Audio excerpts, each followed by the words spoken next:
todos interativos e interativas que nos ouvem mais um podcast do Futebol Interativo. Estamos recebendo hoje Rafael Moura Rolim, psicólogo, mestre em psicologia, com ênfase em psicologia do esporte. E hoje a gente vai tratar sobre um tema que tem sido constantemente debatido aqui no Futebol Interativo, que é a psicologia do futebol. Vamos falar sobre aspectos psicológicos, emocionais de atletas de futebol e como que tudo isso interfere no esporte mais popular do planeta. Rafael, seja muito bem-vindo. É uma satisfação recebê-lo aqui no nosso Interativo Cast. Olá, George. Olá a todos que fazem parte, e são ouvintes do podcast do Futebol Interativo e acompanham todo esse trabalho maravilhoso, que vocês fazem, trazendo conteúdo para o mundo do futebol, fazendo com que as pessoas estejam cada vez mais preparadas para o mercado de trabalho e, sem dúvida, a psicologia do esporte tem muito a contribuir também. Show de bola, Rafael. E hoje a gente, então, vai falar sobre psicologia do esporte, mais especificamente sobre psicologia do futebol. Nós temos já levantado essa bola aqui no Futebol Interativo por diversas vezes. A gente tem o primeiro curso online de psicologia do futebol do Brasil. A gente tem trabalhado essa temática desde o início do Futebol Interativo e em 2019 com muito mais veemência. E eu gostaria de falar hoje sobre iniciação esportiva, já que você se formou aqui em Natal, Rio Grande do Norte, em psicologia, fez um mestrado lá em Rio Claro, na educação física, e com uma ênfase muito grande na iniciação esportiva. Você pôde se aprofundar em temas relacionados ao desenvolvimento de atletas.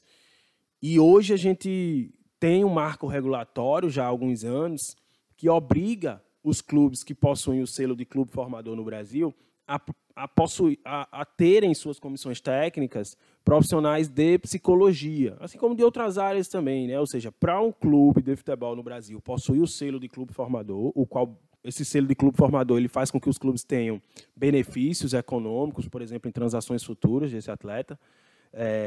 Então, é muito interessante para os clubes obterem esse selo, e aí a lei diz que, para ter o selo, é obrigatório esse clube dar condições de trabalho, dar condições agradáveis ao atleta de futebol, e isso inclui ter uma comissão técnica multidisciplinar.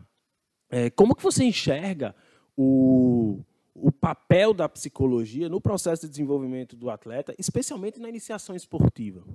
Então, George, quando nós falamos sobre iniciação esportiva, nós precisamos entender que é um processo e que esse processo ele precisa ser respeitado, e é um processo que, quando nós entendemos que precisa de respeito, nós estamos falando de que precisamos ter um respeito à criança e ao adolescente que está começando a praticar uma modalidade esportiva.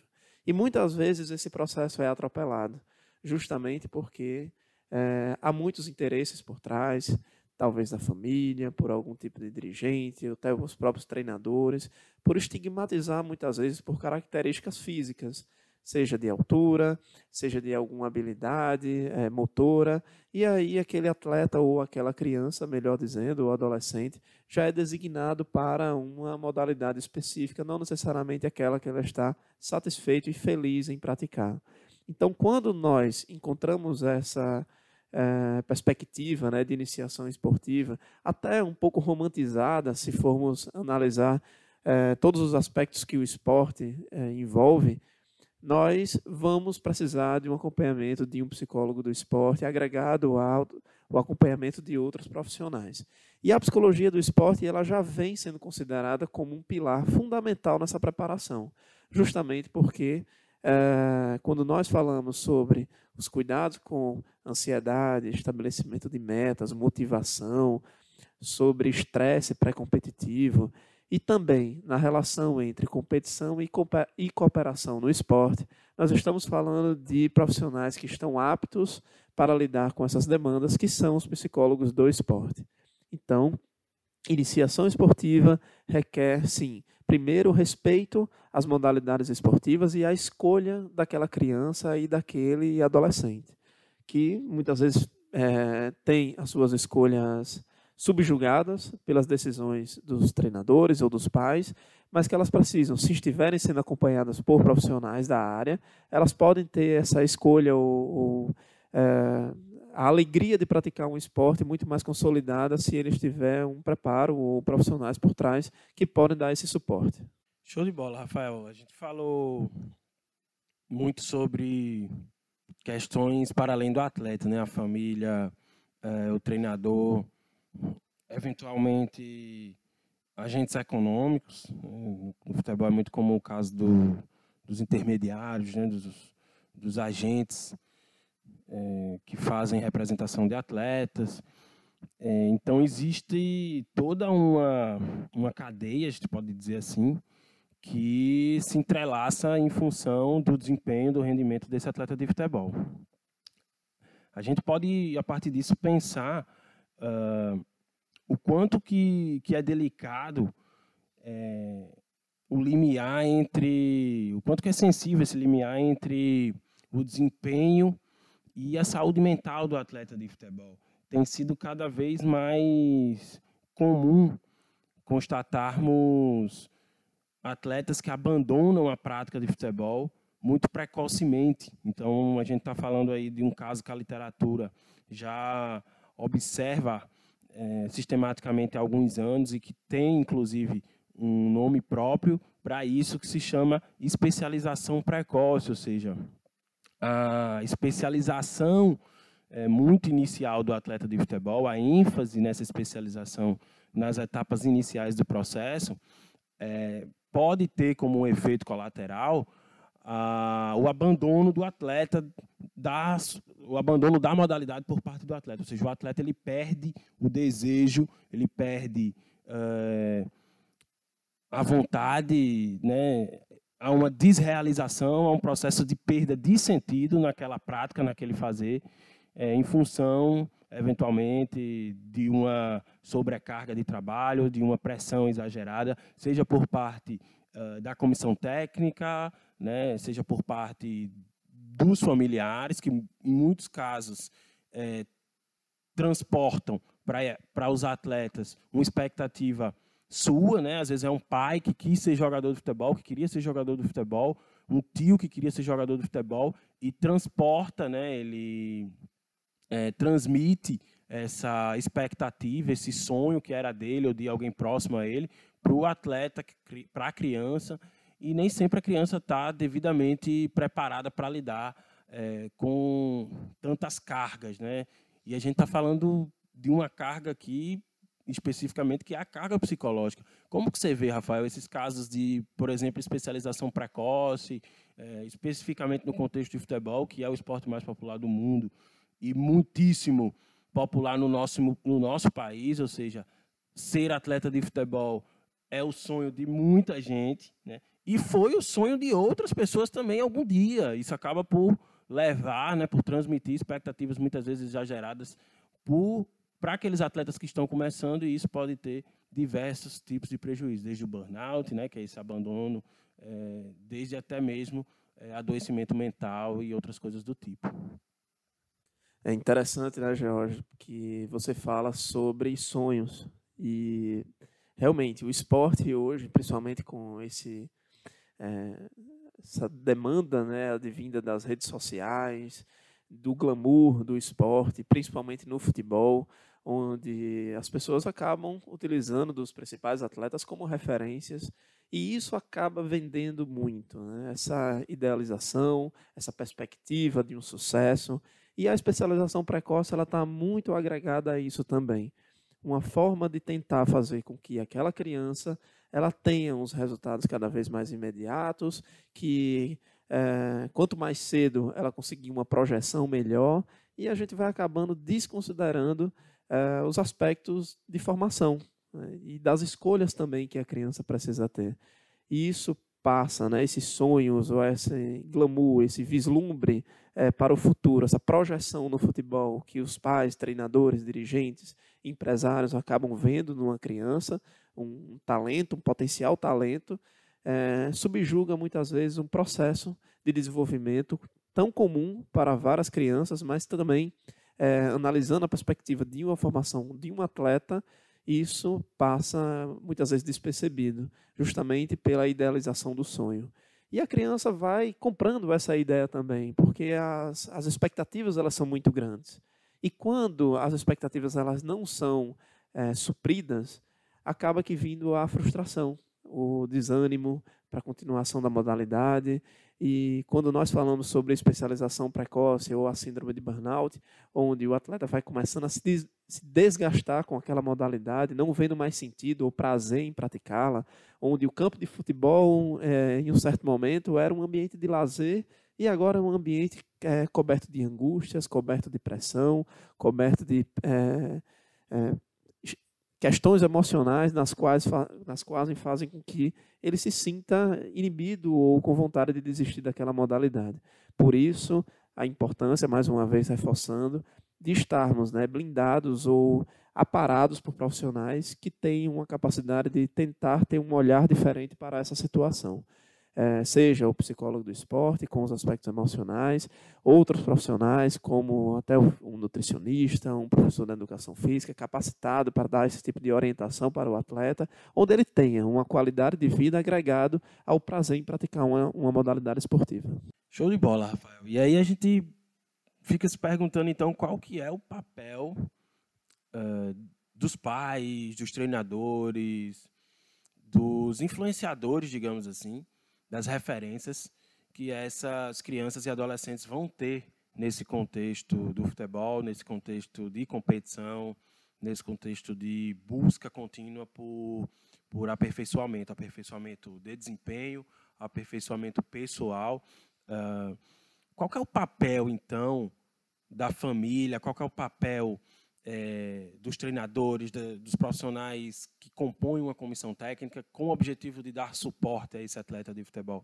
Qual é o papel dos gestores das equipes de futebol enquanto agentes de transformação, né? São líderes que estão diretamente ligados, são responsáveis pela transformação, pelo desenvolvimento desses futuros atletas profissionais, né, pelo desenvolvimento dessas crianças, desses adolescentes. Qual o papel de todos esses stakeholders, digamos assim, né, de todas essas pessoas que compõem esse ambiente da criança, do atleta de futebol? George, nós entendemos que o papel de todos que estão ao redor do atleta ou da criança tem um processo fundamental nessa formação. Justamente percebendo que as influências que eles exercem sobre essas crianças são muito grandes, até porque eles passam bastante tempo com elas, acabam se tornando referências para elas, e nós orientamos, tanto pais quanto treinadores ou dirigentes, a tentar. Eu sei que as perspectivas de rendimento, de resultado, elas são imediatas. A gente quer ver os resultados cada vez mais rápidos. Mas, se nós não levarmos em consideração o respeito que a criança tem que ter, justamente para saber lidar com essas pressões, com essas demandas advindas do esporte, que são muito comuns. É importante que a criança ela saiba lidar com frustrações, saiba lidar com a vitória, porque a gente se prepara muito para os momentos de perdas, mas a gente também precisa preparar a criança e o atleta para os momentos de vitória, de êxito também, para que ele consiga se desenvolver através das duas perspectivas. Então, quando há uma consciência, um respeito entre pais e treinadores acerca dos resultados e de como a criança vai saber lidar ou não com aquela realidade, há muita facilidade de entendimento do processo. Então, por isso que nós enfatizamos que pais e treinadores eles precisam ter uma compreensão maior do todo, do processo que é de médio e longo prazo. Os resultados que precisam ser imediatos, que precisam acontecer para que aquela criança se desenvolva no esporte, no futebol especificamente, muitas vezes estão na contramão de uma preparação com qualidade. Então, por isso que eles precisam ter essa noção justamente para dar esse suporte emocional à criança e o profissional de psicologia ter também o seu espaço para trabalhar.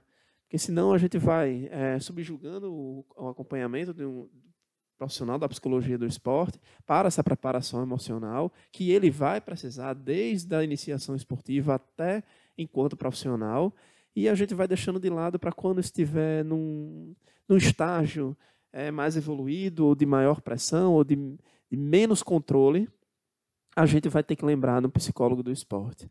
Então, por isso que é importante que ele aconteça, esse acompanhamento aconteça desde cedo, desde a criança, no seu início da prática do futebol.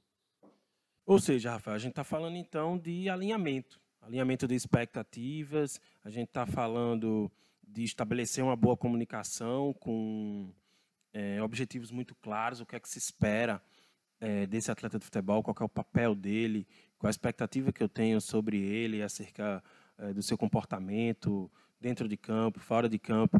E a gente está falando também de funções, né? A gente está falando do papel dos agentes de transformação da vida desse atleta. A gente está falando do papel dos seus familiares, né? Qual é essa condição de suporte, né? Qual é a expectativa que eu tenho com relação a esse atleta, qual é a expectativa que esse atleta tem com relação à minha participação, eu enquanto pai. E a mesma coisa com relação aos treinadores e demais profissionais de uma comissão técnica, incluindo, claro, o profissional da área de psicologia. E aí, falando sobre psicologia para profissionais não psicólogos, como que a psicologia pode contribuir? Imagina que a gente tem esse conhecimento sendo disseminado dentro de uma comissão técnica de diversas formas, né? A gente tem, num contexto multidisciplinar, a oportunidade de transversalizar experiências, conhecimentos, oriundos de diversas fontes, né? De fontes diferentes. Como, então, que o psicólogo ele pode ser, Rafael, um agente conector, ou seja, ele pode ser alguém que vai fazer a intermediação, alguém que vai ser um mediador dessas expectativas que a gente mencionou há pouco. Como que ele vai ser um moderador dessa relação entre o atleta e a família, um moderador da relação entre a família e a comissão técnica, e o treinador, entre o treinador e o atleta, entre outros profissionais dessa comissão técnica e o atleta. Como que a psicologia, nesse caso especificamente, ela pode contribuir? E qual que é a expectativa, Rafael, que as pessoas podem ter sobre o papel do psicólogo nesses casos? A psicologia do esporte, ela precisa, e já estamos identificando esse crescimento, justamente para termos um espaço para trabalhar, assim como qualquer outro profissional. Então, quando falamos de psicologia do esporte e esse papel mediador, orientador dentro do contexto esportivo, particularmente do futebol, nós estamos falando de uma parceria de trabalho. Estamos falando de uma abertura para que a gente consiga ter, a médio e longo prazo, expectativas de uma possibilidade de resultados também nos aspectos emocionais, a gente vislumbrar ou ver resultados do nosso trabalho.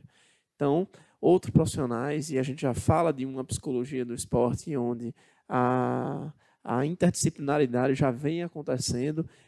Hoje é mais tranquilo falar sobre psicologia do esporte, pois as pessoas já identificam como uma ciência que precisa permear também entre as modalidades esportivas. A própria psicologia tem entendido isso. Nós já vivenciamos um processo de psicologia do esporte muito mais preconceituoso, com muito mais barreiras, e hoje nós já vencemos uma série de barreiras e encontramos a psicologia do esporte mais consolidada. Isso faz com que o nosso trabalho seja mais reconhecido, que a gente tenha abertura para justamente fazer esse papel enquanto mediador, embora ainda tenhamos muito que crescer. Ainda temos muito que esclarecer para as pessoas o nosso papel ali no campo esportivo.